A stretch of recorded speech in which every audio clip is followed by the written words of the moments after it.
Right now, for Vikings fans, the team is in somewhat of a familiar territory. Currently the number 2 seed, but much like in 2009, can you catch New Orleans for the number 1 seed in the NFC?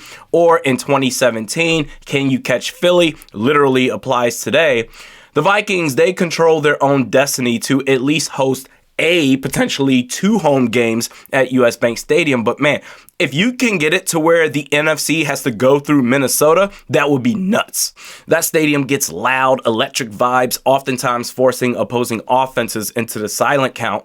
And for fan experience, it may be the best place to root for your team.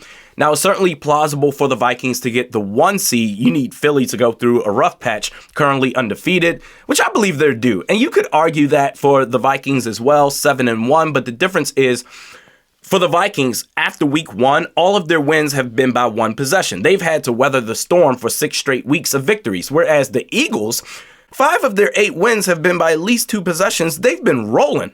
They're scheduled the rest of the way. Divisional game versus Washington. That defensive line is the truth. Taylor Heineke, I think he'll make things more interesting than Carson Wentz did in week 3. It's in Philly, but I'm going to go ahead and call the upset here, Monday Night Football.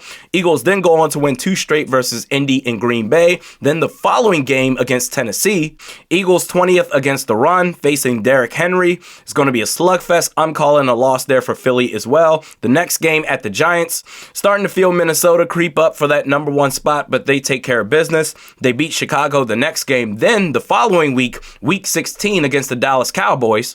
It's at Dallas towards the end of the season, divisional game. Eagles, they've been going through the rough patch, whereas Dallas, they've been getting better.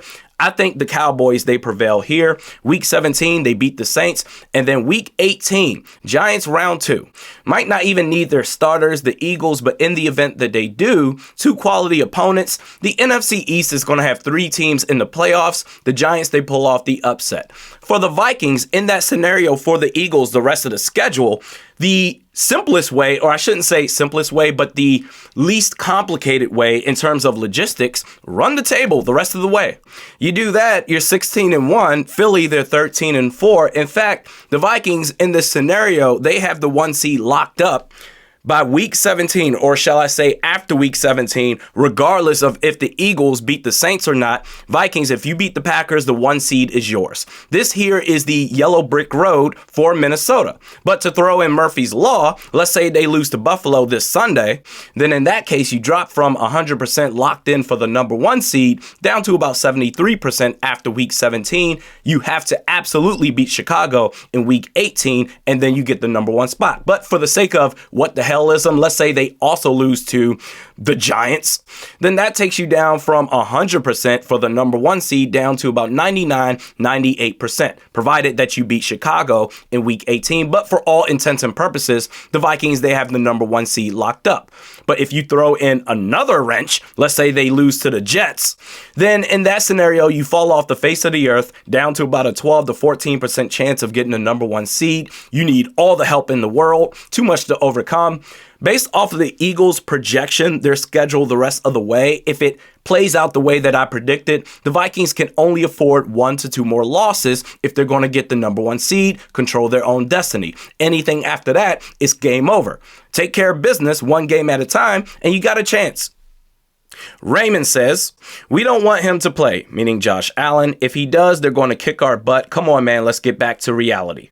Well, the way that the Vikings have played the last couple of weeks, are you really so sure that it's an automatic L if they face a healthy Josh Allen?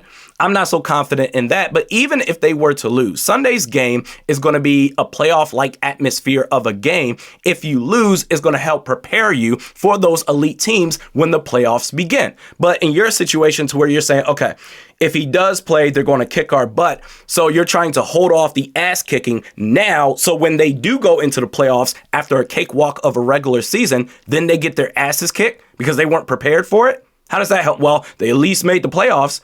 Doesn't really help the team if they're going to win a championship. Noir says, we want the opposing team's best. No excuses, no handicaps. We want you, Josh Allen. We're good, but we want to know if we're going to be great. Exactly. And it doesn't have to be mutually exclusive. If Josh Allen plays, oh my God, that's an automatic loss. You can still gain the experience to get ready for the playoffs.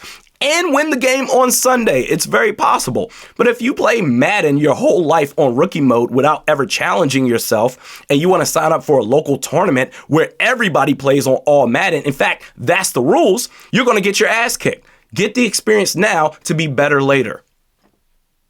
Jarrett says, our defense has definitely gotten better since the Eagles game, and Hawk is going to take us to a new level offensively. 100%. In fact, TJ Hawkinson, his presence on the field alone, the way he's going to stretch the defense out, it improves our passing game so much more than what it was before his arrival.